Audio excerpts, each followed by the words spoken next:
So I'm out again with Dylan. We got our camp set up here at Siskiyou Lake again. It's where I came with Emma last time when we hiked up to Hanging Rock. My battery died on that trip, so here's a little bit more of that campground. Really awesome. Lots of hemlocks, lots of alder, lots of dead alder, which is going to be great for our firewood tonight. I brought a little bit of maple that I already had that we'll buck up and process in the firewood. It's been raining pretty good for the last week or so. So we'll walk you through how to process up a bunch of wet wood and find the dry stuff and get a fire going. We've already found a bunch of fat wood, so we'll show you what that looks like and how to process that up, and we'll get a fire going with a bunch of wet stuff in a wet environment. And there's a view of the lake because this is Siskiyou Lake. One of the things I always complain about in the real world is that people don't read signs. And last time Emma and I were here, we didn't read the signs and sat here and fished for a good half hour before we came over and read the signs here at the little kiosk that said, "Caution, blue-green algae." So pretty glad we didn't catch anything or drink any of the water or anything, because that could have been not so good. But as you might have noticed, Dylan rode off on his dirt bike. He's going to go collect some drinking water for us at a nice creek or stream, river, whatever you want to call it, right down the road here. And I'm gonna get some firewood collected, and I'll check with you about processing and getting the fire going here in just a little bit. We're not gonna be doing anything crazy tonight. We're just kind of out for a quick overnight. Got some nice steaks and asparagus to cook up for dinner. Got a few adult beverages to consume.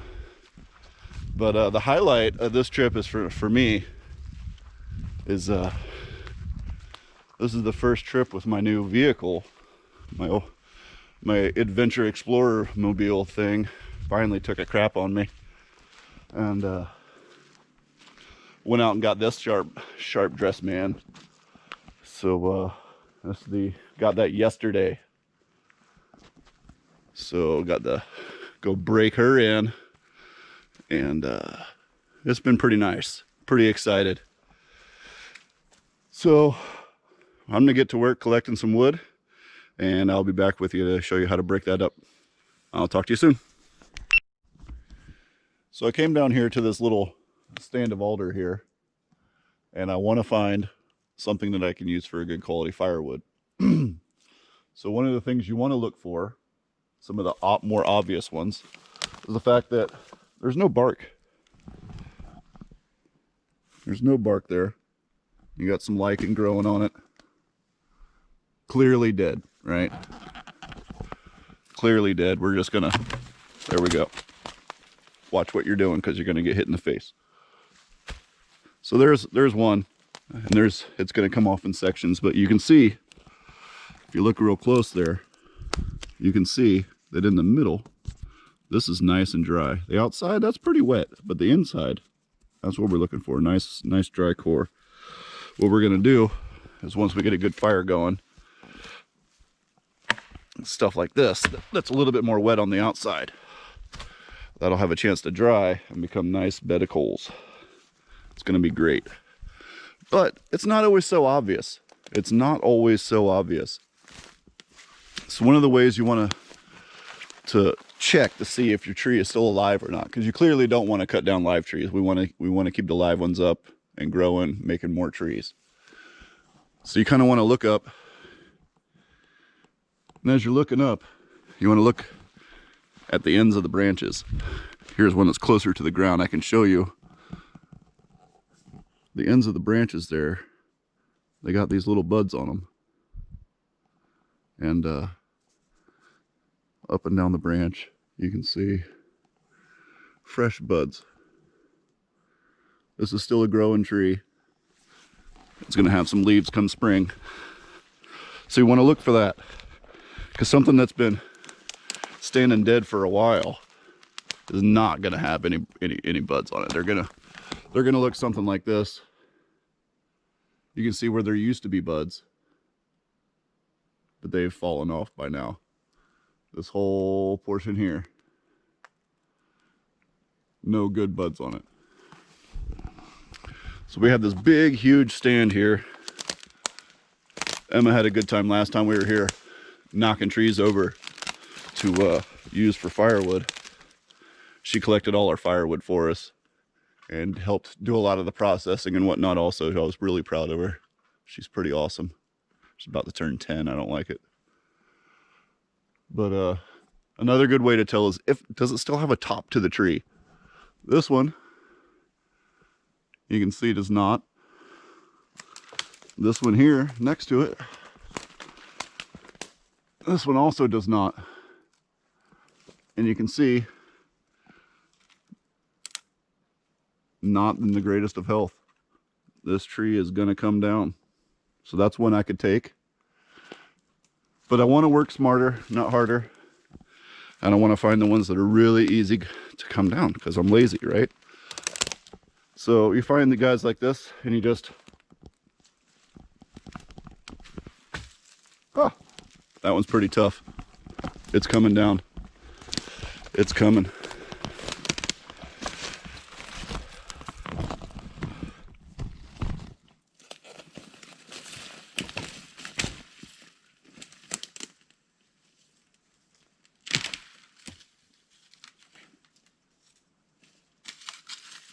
There we go. I just needed 2 hands. That's all.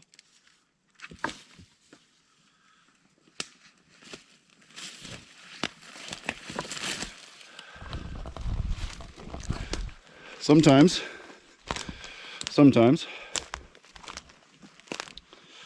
they'll break off kind of like that. Just give it a pull and you can see that's so dry. That's good. That's good firewood. It's got a brother right next to it. I'm gonna set you down. Take that tree down too.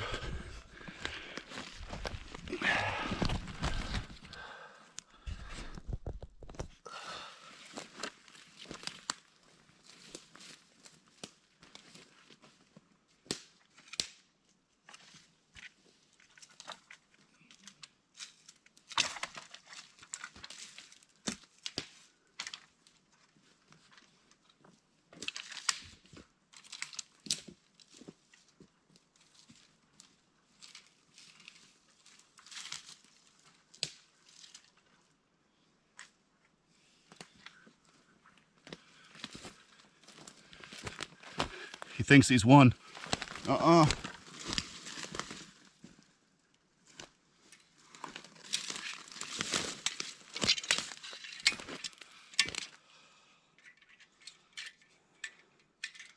Hasn't won this time. No siree.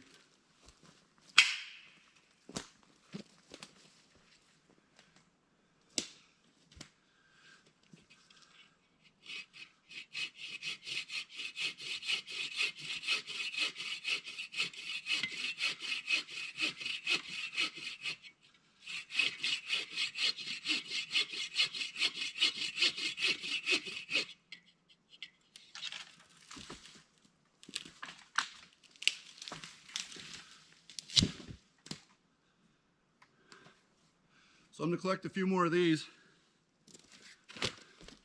and drag them back to camp. I'll get back to you in a few minutes.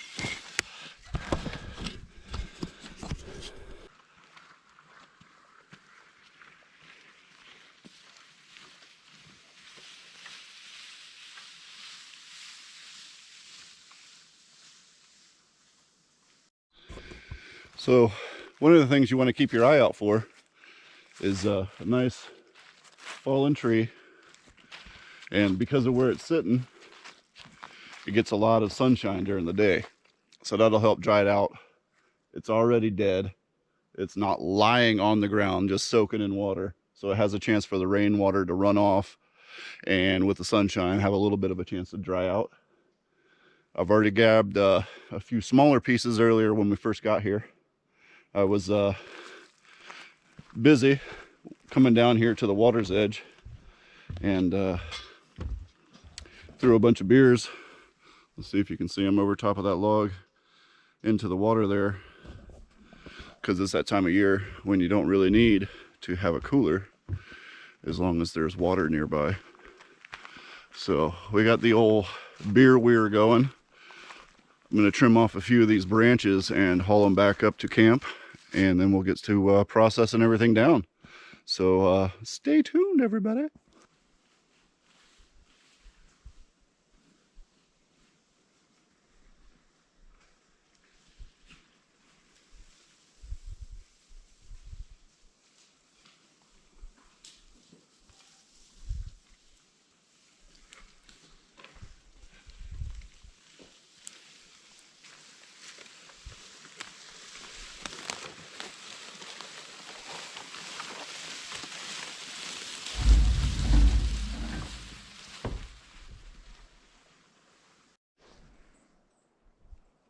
All right, so I'm gonna get to starting to process the firewood up that I gathered. Dylan's out getting water. Now he's camera guy. So I got various stuff. I got some smaller things and some bigger things. It's all, I want to say it's all hardwoods. Most of it's alder for sure. But either way, there's a lot of different ways that we can go about processing. We got our hatchet. We got a nice saw, but honestly, who wants to do all that kind of work? If you're like me, you don't really want to. So we're gonna set that guy there, leave that there. And a lot of this stuff we can just break up easy peasy, right? But once it gets to be a little bit thicker, not so easy. We'll use this guy as an example. Someone was nice enough to leave some nice sized logs out here for us, so I'm gonna use those. And you just kind of break it up, save yourself some energy, especially if it's nice and good in season like this stuff is. And you can see that's super dry in the middle. Even though it's a little bit wet on the outside, it's still super dry in the middle. So that's going to be some good firewood for us. I got some thicker ends here that I am going to, once I get it off of here, I am going to cut it down here so I can actually split it, and we're going to break that up into a lot smaller pieces and make some feather sticks out of it and use that to get our fire started. And then Dylan collect a little bit of fat wood, and I'm going to show you guys how to scrape that down and help that take a spark to get your fire going. So I'm going to work on all this stuff, and we'll be back to you to show you how to work that fat wood, split this stuff down into feather sticks, and get our fire sparked up. So we'll see you in a bit. So if you've ever done any kind of carpentry or woodworking or whatever, you got an idea how to use a saw. One of the main things you want to think about is keeping the wood from pinching onto the saw itself.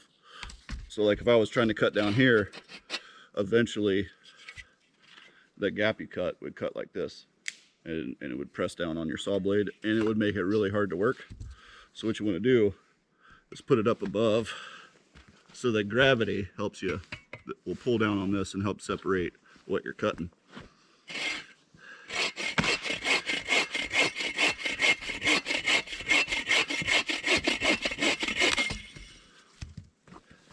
Easy. Cut a few more of these, and then we're going to start splitting them down and get this thing going. They're not joking about it warming you a few times, the fire, because it gets pretty warm while you're cutting up this stuff.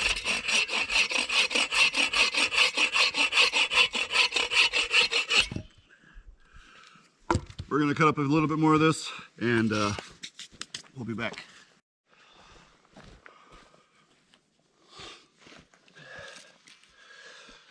All right, now that we've got our wood all processed down, we've got some good sized pieces. I've got some smaller ones and some longer ones. You hear that? That's good seasoned stuff. That's nice and dry. But what we want to do is split it down and make it thinner, smaller. You want to get to that nice dry center. A couple of these pieces are nice and dry on the outside, but most of them are nice and soggy on the outside, especially these ones. But you can hear that. That's good and seasoned.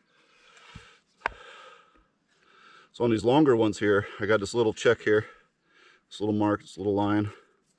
I'll go ahead and get my tip of my little hatchet in there. Whoops.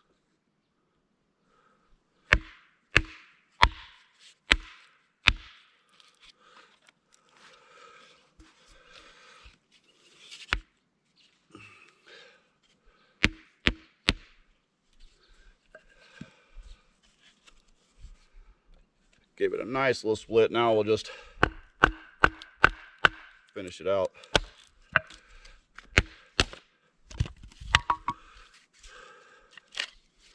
We're going to split that down a couple more times to make it even easier to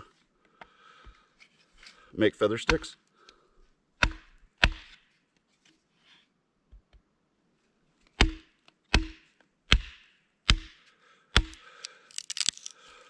Oh, you want to be difficult.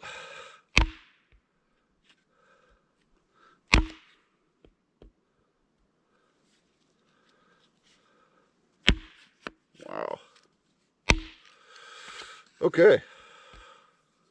We're going to baton it then.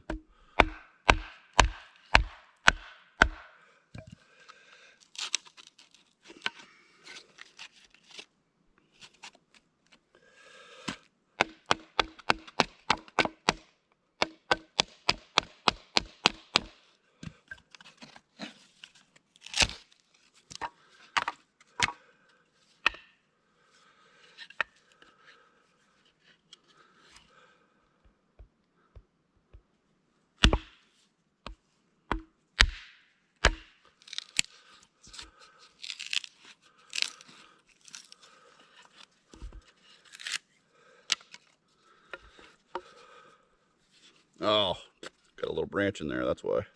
All right, that's okay.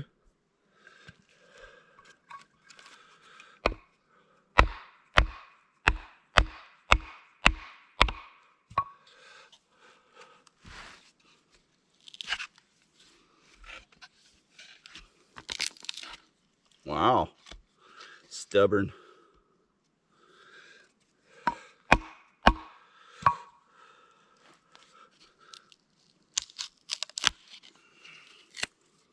There we go.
With these taller ones,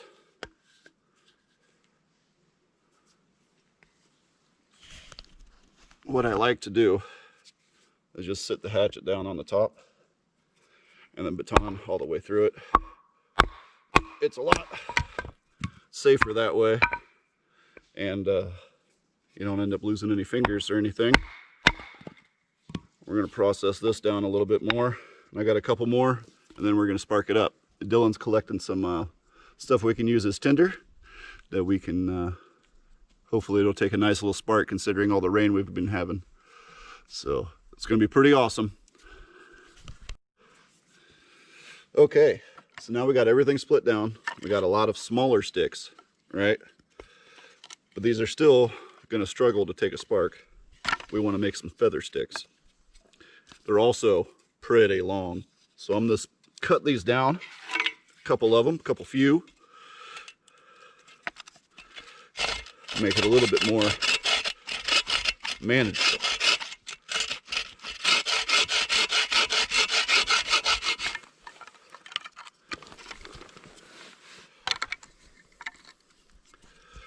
Camera guy Dylan gonna help me out maybe.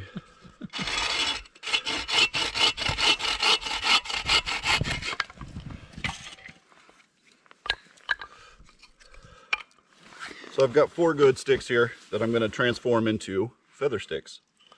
And the way I'm going to do that is I'm going to use my here pocket knife. Almost everyone will recommend that you don't use a folding knife. And even I will probably have to agree with that. But honestly, I've had this knife for I couldn't tell you how many years. It's a $25 little Kershaw. This thing has done so many things that it probably shouldn't be doing. And it does them well. And I'm going to keep doing it because it's $25 and it's done great. So I'm going to go ahead and stick that in there, baton that in.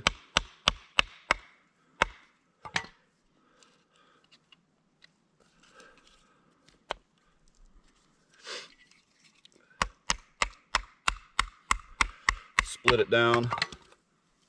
And again, it's that batoning that is probably why you shouldn't be using a folding knife. But like, I mean, you just saw me. It's a pretty durable little knife. I couldn't tell you which model it is. Don't really care.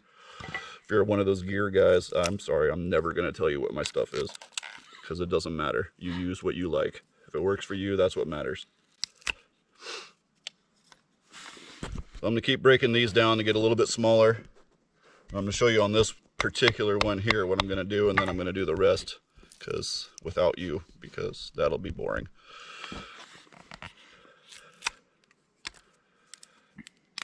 But now I got some nice thin little sticks there. And I'm just going to take my knife and make some curls. And you're just going to want to rotate your stick back and forth, find that high edge, and shave it off. I'm not an expert by any means, but I did just sharpen my knife the other day, so this is kind of nice. And my stick is pretty flimsy there, buckling on me. There we go, that's good. Just making some tight little curls there. I found with this knife, using the serrated edge there for making feather sticks, it works really well. You kind of lock that blade right in there, and it's already curved, so it kind of works with the stick. But there's kind of a crappy one. I'm gonna make a whole bunch more of these little crappy ones, and then we'll start a fire. Finish enough? Yeah. Okay guys, so we're ready to start the fire. We've got everything processed down. I've got all my various stages that I'm gonna need. I've got everything's wet, like I said. So we got some nice boards split down to have a nice base, so it's nice and dry. Dylan found some fairly dry ferns. We're gonna start with those. Here's a few of the wood curls that I shaved off that kind of fell, didn't stick to anything. Here's my first stage, a little tinder, and I've got feather sticks, and then stage 2. I've got more other fuel and whatnot as we go, all staged out. But before I go to take a spark to this, I've got some fat wood that Dylan collected. Now if you look, it's not very deep, it's really only this top layer, but you can see there's some nice crystals on here. This is gonna, look at that, just shave right off. So I'm gonna shave some of this into here. The fat wood is literally just crystallized tree sap as it settles in gravity. As the, the tree died out, so everything, gravity, it always lets you down. So all that tree sap just kind of settles down to the bottom of the tree. And this was a root right here in the middle of the campsite that Dylan found and peeled up. And that's just shaving right off. And we're gonna feather stick that a little bit to put that in there. It's flying all over the place, it's fine. Throw a few shavings in there, and that should help it take a spark. I'm sure it's going to. We've done all the steps we need to, all the extra work and everything to ensure that we have good tinder and good stuff. So we got everything ready for when it does take a little spark. And there's lots of ways that you can work your ferro rod. Dylan's a big fan of this one, where you're dragging the ferro rod across the file. I use a file because I have my pocket knife and it does not have the 90-degree edge on the backside, so that's why I use this here file.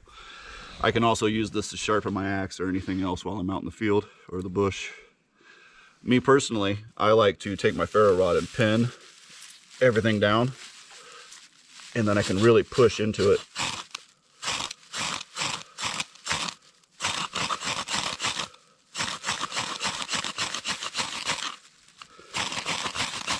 And again, it's been raining for 2 weeks.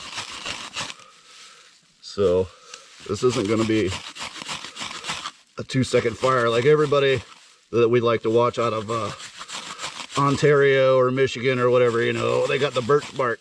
Everything starts in 2 seconds. Not so much.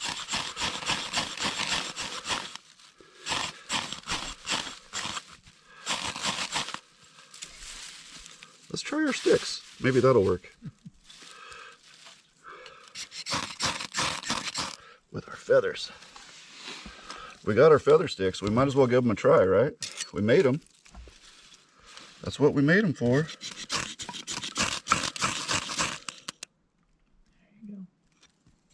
There we go.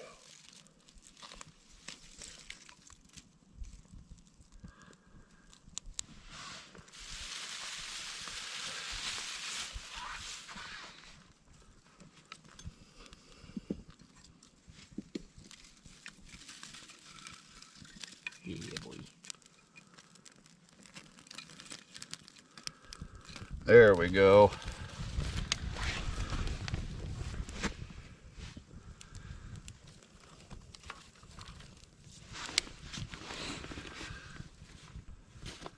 It's all about that prep time, doing your processing. It's a lot of time, it's a lot of effort. My knees are wet from sitting on the wet ground. But it pays off when you're able to start a fire. I don't know if you've ever watched that show Alone, but half the people that end up quitting in the first couple of days is because they can't start a fire in the Pacific Northwest. It's not easy. I struggle all the time, still learning, still trying to get my skills down. But if you take the time, you take the effort, it's gonna pay off.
Throw some of this here fat wood on top, might as well, huh?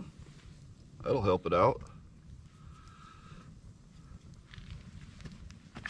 Oh yeah, wet knees.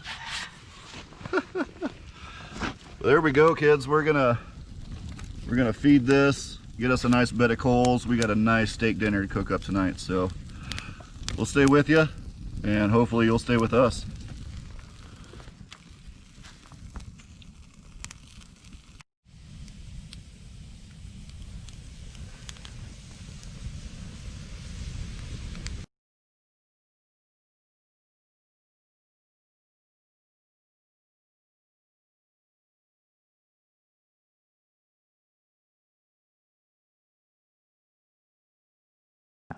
Okay, so guys, it's definitely dinner time.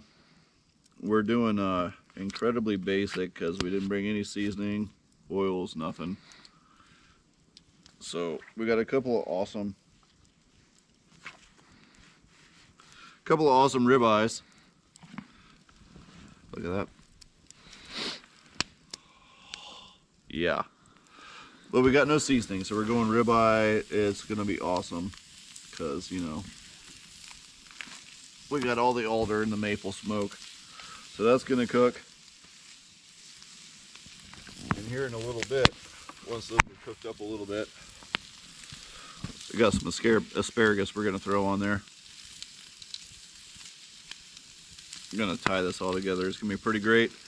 In the meantime, we'll keep checking in with these steaks. Don't go anywhere. This is gonna get great.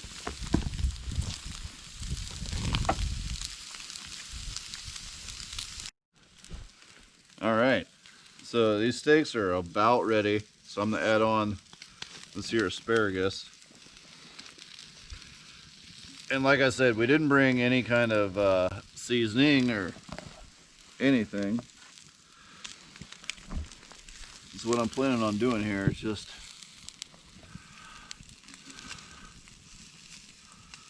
setting this steak right on top of the asparagus and letting the juices kind of run through the asparagus, helping it cook that way. And we'll let that sit for a couple seconds, a few minutes.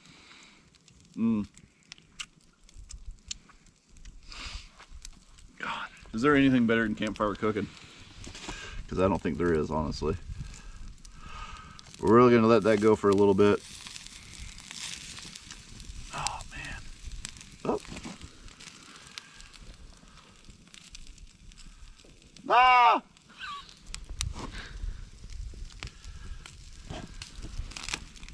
Awesome. Those steaks are huge. I didn't realize how big they were when we got them. This is gonna be delicious. Oh man.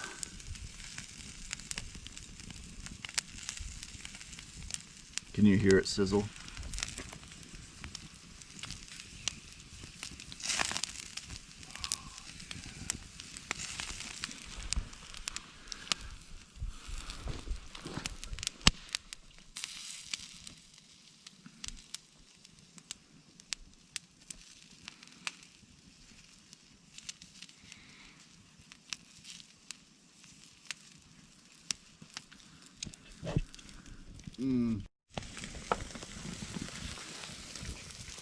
All right, you recording? Yeah. Okay. All right, so I already pulled off the asparagus. I need to get these steaks off of here. Ooh, I didn't even mean to, but we got a good diamond marks on this one. That one's mine. Fuck you. There's yours, bud. That looks beautiful too. Don't get me wrong. Oh. Yes, there it is. Here's my sweet plate. Yeah, that's how I roll. We're gonna get some asparagus with this. Follow me with the camera there, bro. Got some of our asparagus here. Throwing that on there. Where's your plate, man? There you go, bud. Oh, yeah.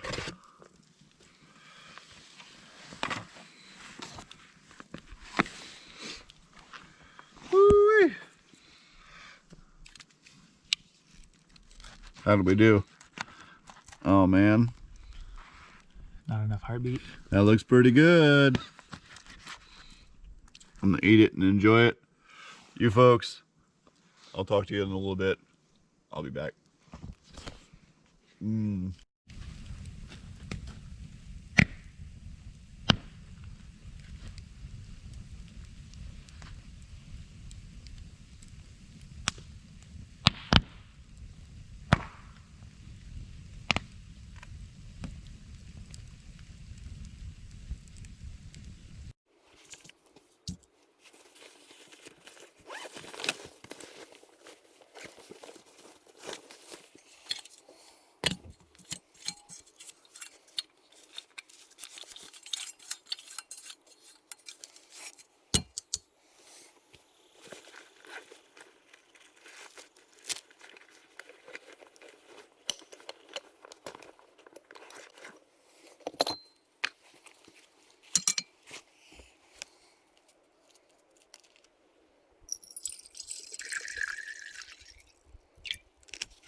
Probably hear Dylan's dirt bike in the background. He's getting that loaded back up on the back of the truck. Oh man.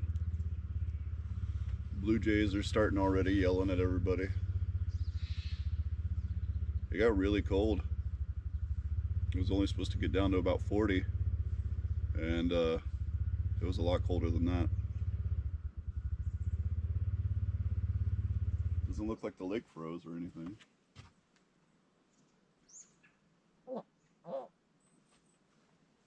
Not cold enough to freeze a lake, but definitely cold enough to freeze a Jeremy. Ended up having to crawl in the truck.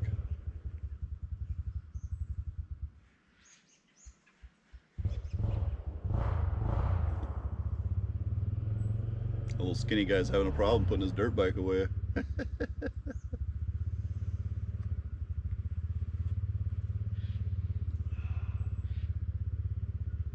just gonna drink this coffee and kind of wake up a little bit before I tear down camp. Get out of here. The wife and kids want to have a day in the new truck also, so head back, pick them up, go on another little adventure. Probably record that too.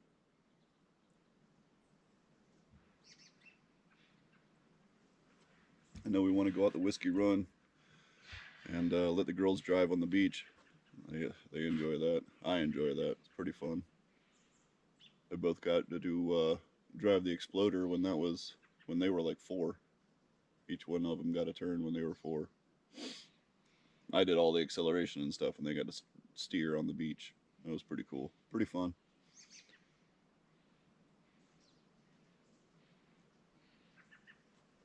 Man, it was cold. I know I said I wasn't going to talk about my gear ever, but I got that Climate Static V XL sleeping pad, which I really like. It's really comfortable, but it's only got a 1.4 R value, which means when it gets really cold like it did last night, freezing temperatures, you are cold. And I got a 35-degree sleeping bag that's really old and compressed and everything, so tons of layers on the top, not so much on the bottom. Top was warm, bottom was not.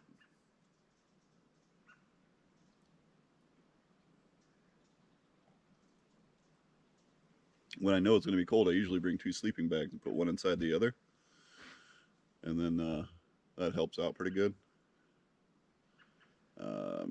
Trying to get away from that because I really only want to bring what fits in my sleeping bag, or in my backpack. But sometimes staying warm is better than, overfilling your backpack.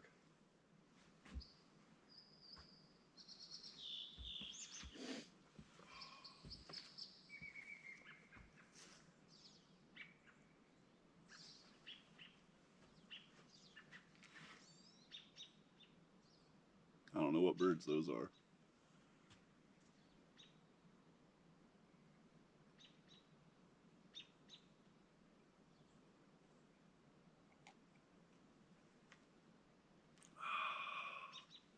Oh yeah, so I was making coffee this morning, right?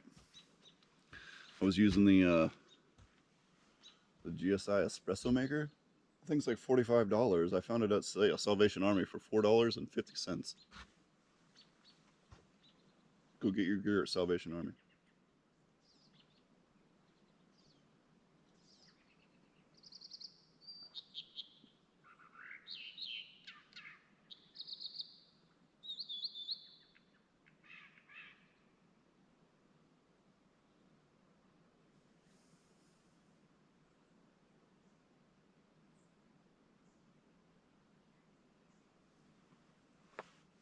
Oh. I'm gonna finish this coffee, and I'll check back in with you.